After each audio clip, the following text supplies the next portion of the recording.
I know of no nation more serene, orderly, and industrious, nor in which higher hopes can be entertained for future constructive service in the advance of the human race. Of our former ward, the Philippines, we can look forward in confidence that the existing unrest will be corrected and a strong and healthy nation will grow in the longer aftermath of war's terrible destructiveness. We must be patient and understanding and never fail them as in our hour of need they did not fail us.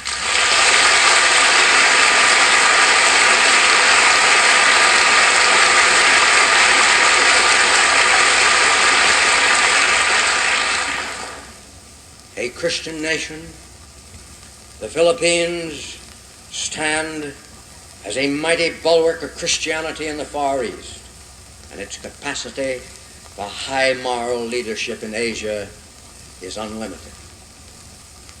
On Formosa, the government of the Republic of China has had the opportunity to refute by action much of the malicious gossip which so undermined the strength of its leadership on the Chinese mainland. The Formosan people are receiving a just and enlightened administration with majority representation on the organs of government, and politically, economically, and socially, they appear to be advancing along sound and constructive lines. With this brief insight into the surrounding areas, I now turn to the Korean conflict. While I was not consulted prior to the President's decision to intervene in support of the Republic of Korea, that decision, from a military standpoint, proved a sound one,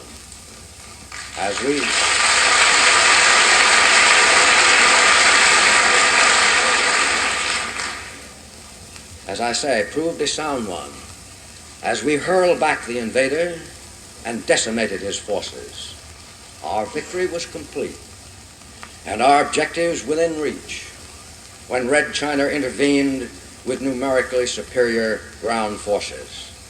This created a new war and an entirely new situation, a situation not contemplated when our forces were committed against the North Korean invaders, a situation which called for new decisions in the diplomatic sphere to permit the realistic adjustment of military strategy.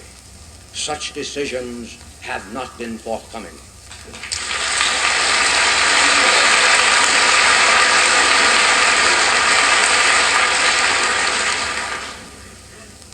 While no man in his right mind would advocate sending our ground forces into continental China, and such was never given a thought, the new situation did urgently demand a drastic revision of strategic planning if our political aim was to defeat this new enemy as we had defeated the old.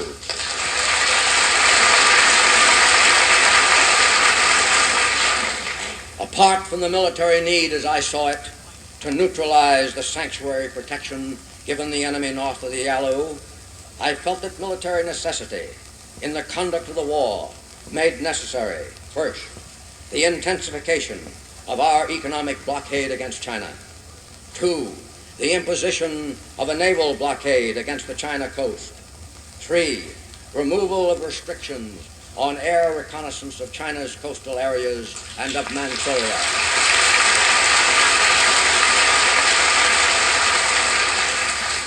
Four, removal of restrictions on the forces of the Republic of China on Formosa with logistical support to contribute to their effective operations against the common enemy.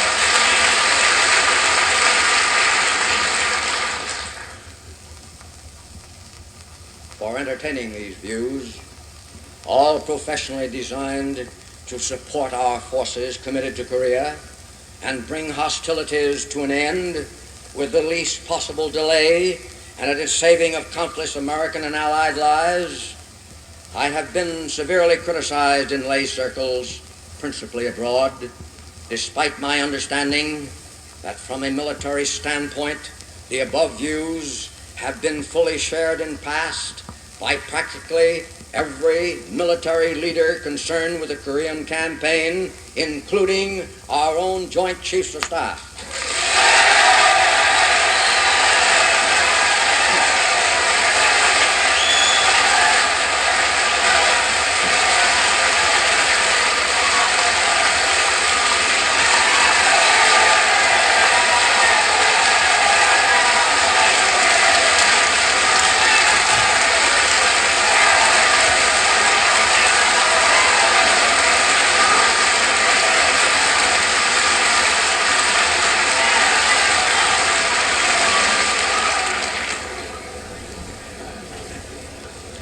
I called for reinforcements, but was informed that reinforcements were not available. I made clear that if not permitted to destroy the enemy built-up bases north of the Yalu, if not permitted to utilize the friendly Chinese force of some 600,000 men on Formosa, if not permitted to blockade the China coast to prevent the Chinese Reds from getting succor from without, and if there were to be no hope of major reinforcements, the position of the command from the military standpoint forbade victory. We could hold in Korea by constant maneuver and at an approximate area where our supply line advantages were in balance with the supply line disadvantages of the enemy. But we could hope at best for only an indecisive campaign with its terrible and constant attrition upon our forces if the enemy utilized his full military potential. I have constantly called for the new political decisions essential to a solution. Efforts have been made to distort my position. It has been said in effect that I was a warmonger. Nothing could be further from the truth.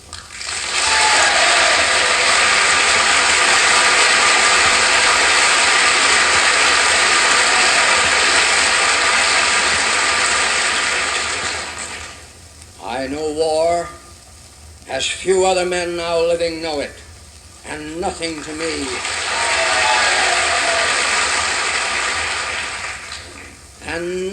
me is more revolting. I have long advocated its complete abolition, as its very destructiveness on both friend and foe has rendered it useless as a means of settling international disputes.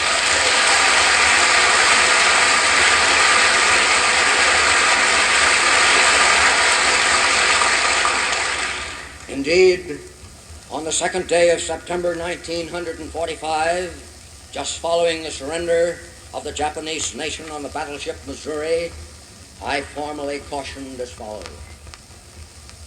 Men, since the beginning of time, have sought peace. Various methods through the ages have been attempted to devise an international process to prevent or settle disputes between nations. From the very start, workable methods were found insofar as individual citizens were concerned. But the mechanics of an instrumentality of larger international scope have never been successful. Military alliances, balances of power, leagues of nations, all in turn failed, leaving the only path to be by way of the crucible of war. The utter destructiveness of war now blots out this alternative. We have had our last chance. If we will not devise some greater and more equitable system, Armageddon will be at our door. The problem basically is theological and involves a spiritual recrudescence and improvement of human character that will synchronize with our almost matchless advances in science, art, literature, and all material and cultural developments of the past 2,000 years. It must be of the spirit if we are to save the flesh.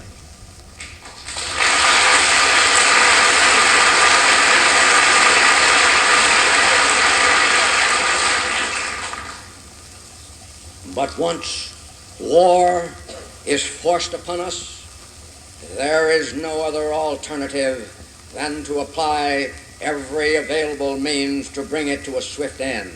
War's very object is victory, not prolonged indecision.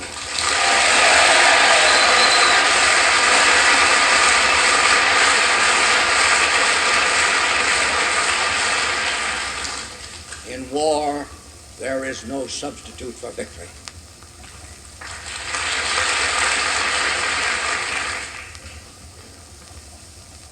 There are some who, for varying reasons, would appease Red China. They are blind to history's clear lesson. For history teaches with unmistakable emphasis that appeasement but begets new and bloodier war. It points to no single instance where this end has justified that means, where appeasement has led to more than a sham peace. Like blackmail, it lays the basis for new and successively greater demands until, as in blackmail, violence becomes the only other alternative. Why, my soldiers asked of me, surrender military advantages to an enemy in the field? I could not answer.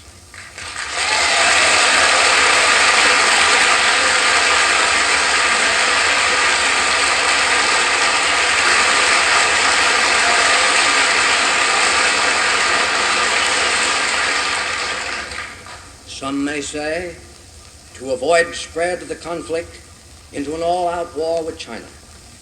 Others, to avoid Soviet intervention.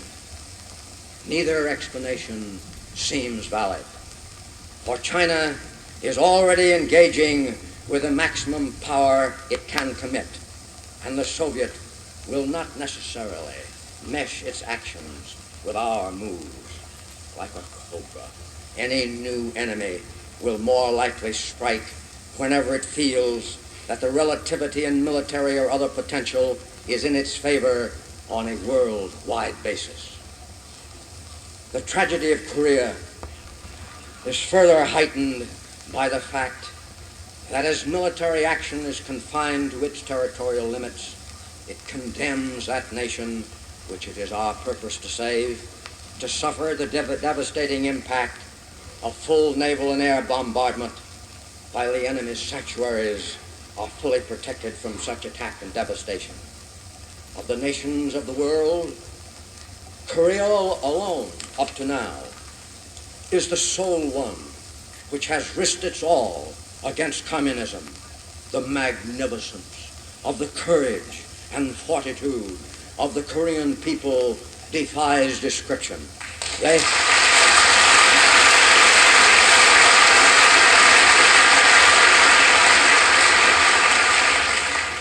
have chosen to risk death rather than slavery. Their last words to me were, "Don't scuttle the Pacific."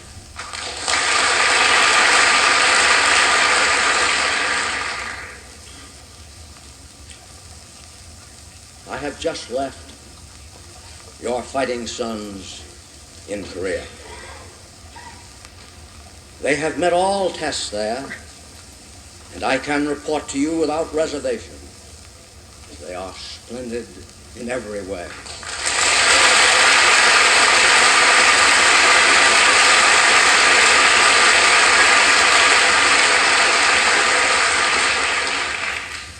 It was my constant effort to preserve them and end this savage conflict honorably and with the least loss of time and a minimum sacrifice of life.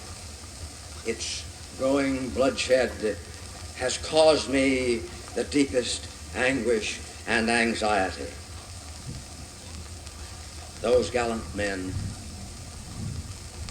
will remain often in my thoughts and in my prayers always.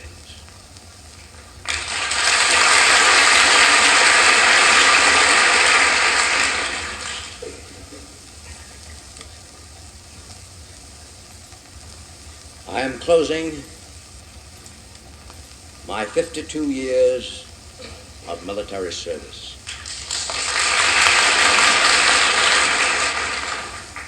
When I joined the Army, even before the turn of the century, it was the fulfillment of all my boyish hopes and dreams.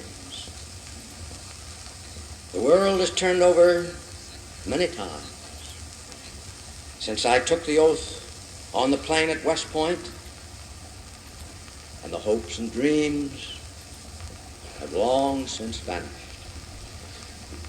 But I still remember the refrain of one of the most popular barrack ballads of that day, which proclaimed most proudly